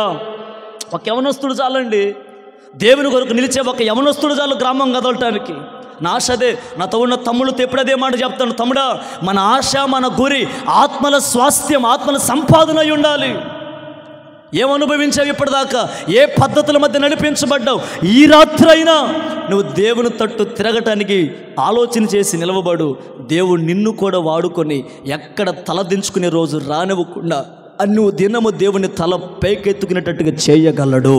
నేను మీతో చెప్తూ వచ్చాను, ఆయన నమ్మిన వారు ఎన్నడూ సిగ్గుపడరు, ఆయన తట్టు చూచిన వారు ఎన్నడూ సిగ్గుపడరు. యాకోబు కుటుంబంతో దేవుడు చెప్పాడు, యాకోబు ఇక మీదట సిగ్గుపడడు, అతని ముఖం ఇక మీదట తెల్లబారదు. సిగ్గుతో తలదించుకున్న యాకోబు జీవితాన్ని దేవుడు ఆశీర్వాదకరంగా మార్చినట్టుగా నీ జీవితాన్ని కూడా దేవుడు మార్చగలడు. లేచి నిలబడదాం, చిన్న ప్రార్థన చేసుకుందాం. అందరూ లేచి నిలబడి, దయచేసి ఎవ్వరు మౌనంగా ఉండొద్దు అన్న. ఎఫ్ మైనర్ అందరూ నోరు తెరిచి స్వరమెత్తి ప్లీజ్, దయచేసి ఎవ్వరు మౌనంగా. ఒక 5 నిమిషాలు నేను ఈ సమయాన్ని దైవజనులకు అప్పచెప్పబోతున్నాను. ఏ ప్రార్థన చేయగలుగుతున్నావు నీవు? చేతులు పైకెత్తుతారా? కళ్ళు మూసి స్వరమెత్తండి. మౌనంగా ఉండే సమయం కాదు ఇది, మౌనంగా ఉండటానికి కూడా మనం రాలేదు. దయచేసి మీ స్వరమెత్తండి. దేవుడు నీతో చెప్తున్నాడు ఈ రాత్రి, భయపడకము, నీవు సిగ్గుపడనక్కరలేదు. యాకోబు కుటుంబంలో భార్యను బట్టి సిగ్గుపడిన రోజు వచ్చింది, కుమార్తెను బట్టి సిగ్గుతో తలదించుకునే రోజు వచ్చింది ఆయనకి, కుమారులను బట్టి కూడా తలదించుకునే రోజు వచ్చింది ఆయనకి. ఎంత గుండె వేదనతో మండిపోయి ఉంటాడు యాకోబు. కానీ యాకోబుతో దేవుడు చెప్పాడు, ఇక మీదట యాకోబు సిగ్గుపడడు. తల్లులారా, ఈ రాత్రి ప్రభు నీతో చెప్తున్నాడు, ఇక మీదట నువ్వు సిగ్గుపడనక్కరలేదు. దేవుడు నిన్ను బలమైన జనముగా చేయబోతున్నాడు. స్వరమెత్తగలుగుతావా? నోరు తెరిచి ప్రార్థన చేయగలుగుతావా? నీవు మౌనంగా ఉంటే దేవుడు కూడా మౌనంగా ఉంటాడు. ఏం చేయగలడు ఆయన? నువ్వు నోరు తెరిచి ప్రార్థన చేసుకుంటే దేవుడు కూడా తన గొప్పెల విప్పు నీ కోరిక తీర్చగలుగుతాడు. ఈ సభల ప్రారంభపు రాత్రి ప్రభు నీతో మాట్లాడుతున్న మాట, ఆయన మీద నమ్మకం ఉంచు, నువ్వు సిగ్గుపడవు. ఆయన తట్టు నువ్వు తిరుగు, ఎన్నడూ నీకు సిగ్గుపడే దినం రాదు. యెహోషాపాతు రాజుకు జయమిచ్చిన దేవుడు, యెహోషాపాతు రాజు యొక్క రాజ్యాన్ని స్థిరపరిచిన దేవుడు నీ కుటుంబాన్ని కూడా నిలబెట్టగలడు. చేతులు పైకెత్తి, దేవా సిగ్గుతో తలదించుకొని నేను ఇక్కడికి వచ్చానయ్యా, అవమానాల మధ్య నేను ఇక్కడికి వచ్చానయ్యా, నిందల మధ్య నలిగిపోతే ఈ ప్రాంతానికి వచ్చానయ్యా. పైకి నవ్వుతున్నట్టు కనబడుతున్నాను కానీ గుండెల్లో ఎంతో వేదనతో రగిలిపోతే ఈ ప్రాంతానికి వచ్చానయ్యా. నా బాధను ఎవరితో చెప్పుకోలేక, నా కష్టాన్ని ఎవరితో పంచుకోలేక ఈ ప్రాంతానికి వచ్చానయ్యా. ఈ రాత్రి ఇక్కడి నుంచి నేను తిరిగి వెళ్ళేటప్పుడు సంతోషంతో నేను వెళ్ళాలి, ఆనందంతో నేను వెళ్ళాలని హృదయపూర్వకంగా ప్రార్థన చేసుకుందాం. స్వరమెత్తి ప్రార్థన చేసుకుందాం. నా జనులు ఇక ఎన్నడూ సిగ్గుపడరంటివే, నా జనులు ఇక ఎన్నడూ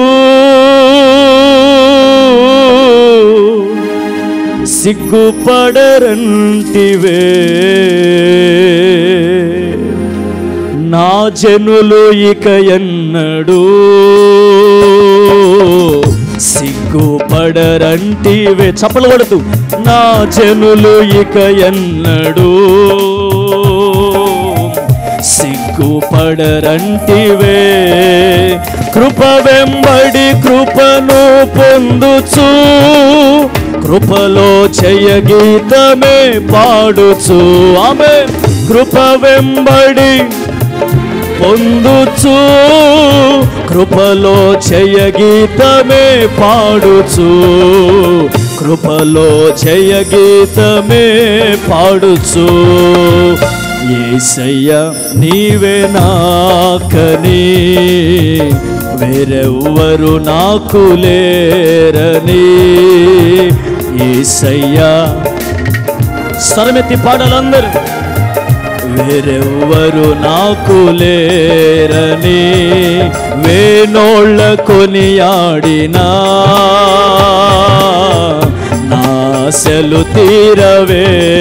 ఆమె వేనోళ్ళ కొనియాడినా, నాశలు తీరవే. వేనోళ్ళ కొనియాడినా, నాశలు తీరవే. వేనోళ్ళ కొనియాడినా,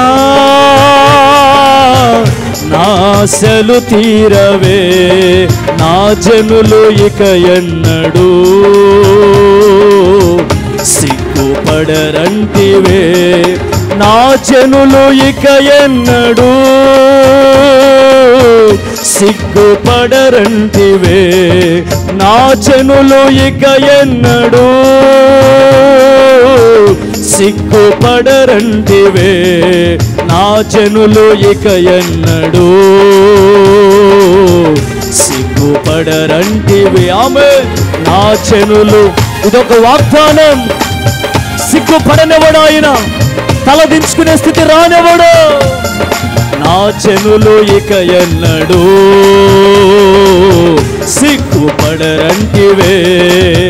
యేసయ్యా నీవే నాకని, వేరెవ్వరు నాకు లేరని. యేసయ్యా నీవే నాకని, వేరెవ్వరు నాకు లేరని. యేసయ్యా నీవే నాకని, వేరెవ్వరు నాకు లేరని. యేసయ్యా, యేసయ్యా, యేసయ్యా,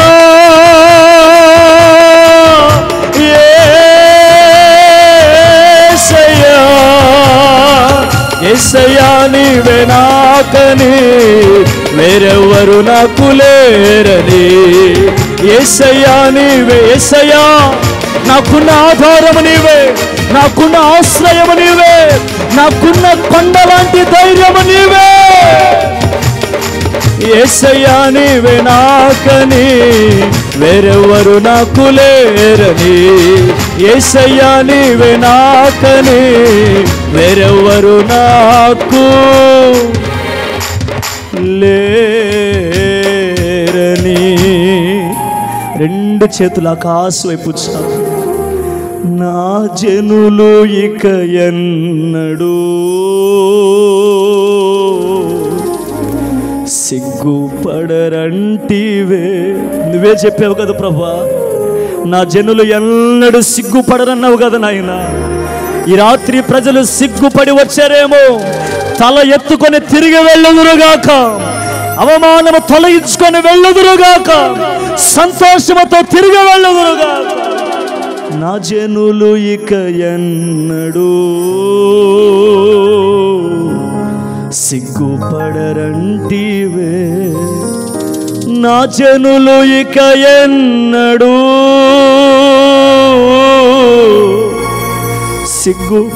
సిగ్గుపడరంటివే. చేతులు పైకెత్తండి. మీకు ఒక చిన్న ప్రార్థన నేను చేయబోతున్నాను. ప్రేమాస్వరూపి పరిశుద్ధుడైన మా తండ్రి, నీ పరిశుద్ధ ఉన్నతమైన నామానికి స్తుతులు స్తోత్రాలు చెల్లిస్తున్నాను. జగత్తుకి పునాది వేయబడక మునిపే ఈ వెంకన్న పాలెంలో ఈ రాత్రిని సువార్త అందింపబడాలని మీరు తీర్మానించారు తండ్రి. నీ ఉద్దేశం, నీ సంకల్పం, నీ ఆలోచన మాత్రమే ఈ రాత్రి మీరు నెరవేర్చారు ప్రభువా. నా మనసులో ఏ మాటలు మీరు పెట్టారో అదే మాటలు ప్రజలతో నేను చెప్పాను. ఈ ప్రజలకి మీదట ఎన్నడూ సిగ్గుపడరు, సిగ్గుపడని జనులుగా మార్చబడాలి. ఆ విధమైన కార్యము జరిగించండి. ఎంతో ప్రయాసపడి ఎన్నో సమస్యల మధ్య, ఎన్నో కష్టాల మధ్య, చెప్పుకోలేని బాధల మధ్య సతమతమైపోతూ ఈ రాత్రి ఎంతోమంది అడుగు పెట్టారు. వచ్చిన స్థితిలోనే మరలా తిరిగి వెళ్ళకూడదు. ఈ ప్రజలు ఒక నూతనమైన దీవెనలతో నింపబడి వెళ్ళాలి. నీ దాసుడికి ప్రజలను ఆశీర్వదిస్తున్నాను. సంఘాన్ని, సంఘ సేవకుల్ని, సంఘ యవనస్తులను దీవించు. రేపు ఉదయం, రేపు రాత్రి, మరుసటి రోజు కూడా జరుగుతున్న సభలు దీవెనకరంగా జరిగించు. అనేకులకు ఆశీర్వాదకరంగా జరిగించి మంచి వాతావరణం అనుగ్రహించమని ప్రార్థన చేస్తున్నాను. ఈ ప్రాంతం అంతా నీ కొరకు నిలబడినట్లుగా, నీ రాజ్య వ్యాప్తి కొరకు వాడబడినట్లుగా సహాయం చేయమని ప్రార్థన చేస్తున్నాను.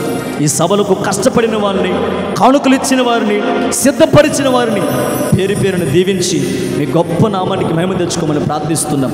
చక్కటి సంగీతం అందించిన మీ దాసుని బలపరిచి అనేక ప్రాంతాల్లో విరివిగా మీరు వాడుకోమని ప్రార్థన చేస్తున్నాం.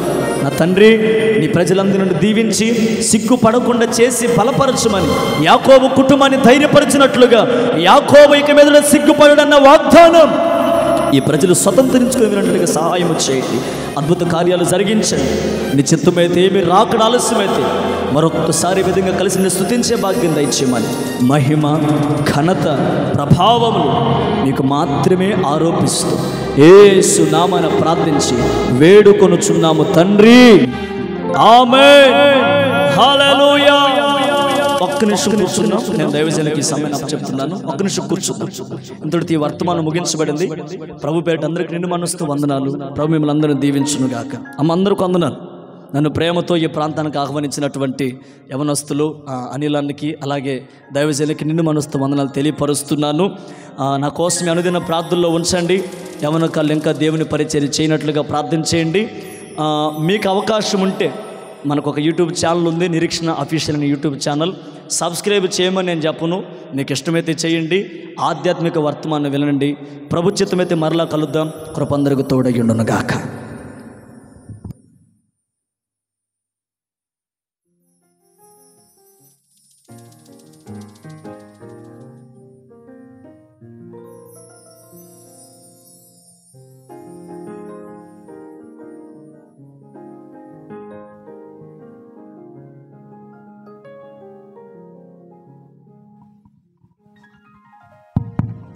దేవుని పరిశుద్ధ నామమునకి స్తుతులు స్తోత్రములు కలుగునుగాక. ప్రియమైన దేవుని బిడ్డలారా, దాసుడు నిలబెట్టుకొని ఒక ఆశ్చర్యకరమైన సందేశాన్ని మనకి వినిపించారు.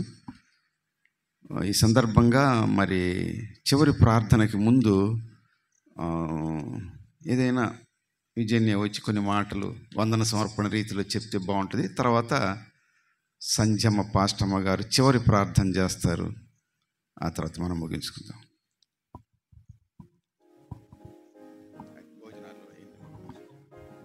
క్రీస్తునందు ప్రియమైన ప్రియ దేవుని బిడ్డలారా, ఈ సెంటినరీ తెలుగు బాప్టిస్ట్ చర్చి సంఘము నిర్వహించు ఉజ్జీవ స్వార్థ మహాసభలకు విచ్చేసిన అటువంటి మరియు దూర ప్రాంతం నుంచి వచ్చినటువంటి బంధుమిత్రులకు, విశ్వాసులకు ప్రత్యేకించి కృతజ్ఞతలు చెల్లిస్తున్నాను. సమయము 11 అయింది కాబట్టి ఎవరు దూర ప్రాంతం నుంచి వచ్చిన వాళ్ళైతేనేమి, ఇక్కడ వాళ్ళైతేనేమి అందరూ భోంచేసి క్షేమంగా మీ యొక్క ప్రాంతములకు వెళ్ళవలసిందిగా ప్రభు పేరిట మిమ్మల్ని కోరుతూ ఉన్నాను. మరి ఒకసారి రేపటి దినాన ఉదయం 10 గంటలకల్లా ఆరాధన కార్యక్రమం చర్చిలో జరుగుతుంది. రేపు రాత్రి కూడా ఉంటుంది, ఎల్లుండి మధ్యాహ్నం ఉంటుంది, ఎల్లుండి రాత్రి కూడా ఉంటుంది. కాబట్టి దయచేసి గమనించి మీ పక్క విశ్వాసులను కూడా ఈ సభలకు ఆహ్వానించండి. మీతోటి తీసుకురండి. ఈ ఉజ్జీవ సభలను విజయవంతం అయ్యేలాగున మీ యొక్క పాలు పంపులు ఉండాలని ఆశిస్తూ మీరందరూ భోంచేసి క్షేమంగా వెళ్ళాలని కోరుకుంటూ సెలవు తీసుకుంటున్నాను.